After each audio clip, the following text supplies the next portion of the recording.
I never understood why most of my classmates didn't do their reading. Call it a combination of my early determination to excel in school and my passion for reading, but I couldn't get enough of literature.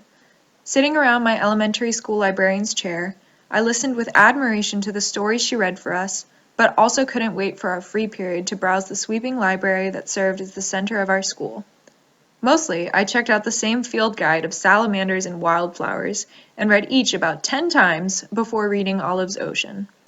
Detailing the mind of an aspiring young author who experiences the death of a classmate before leaving for summer vacation at her grandmother's beach house, Olive's Ocean is the first novel I appreciated for its form, style, and close attention to being an unsure adolescent girl.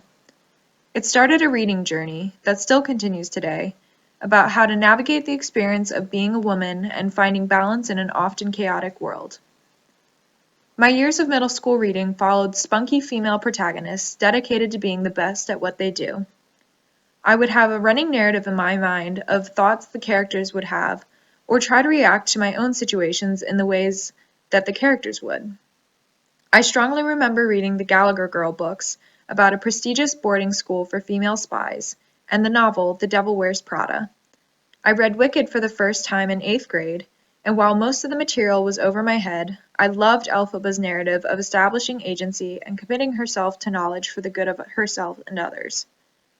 Throughout high school, I directed my attention of school readings to the female characters in the novels, and chose leisure reading that focused on stories about women with similar experiences pushing back against gender roles. The Poisonwood Bible, Barbara Kingsolver's novel narrated by a mother and her 3 daughters, showed me the stark differences in the ways women lead their lives based on their own values.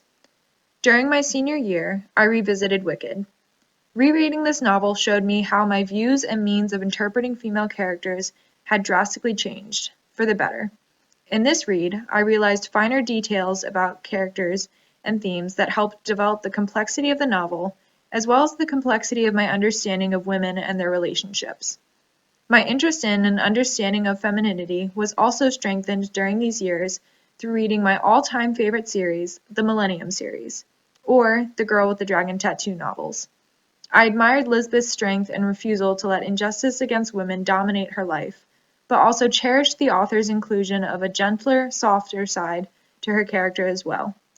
My progression as a reader, drawn to rich stories of femininity and womanhood, has led me to favorites such as Anna Karenina, 1Q84, and Their Eyes Were Watching God. I hope to continue learning from literary heroines as I continue my own reading journey.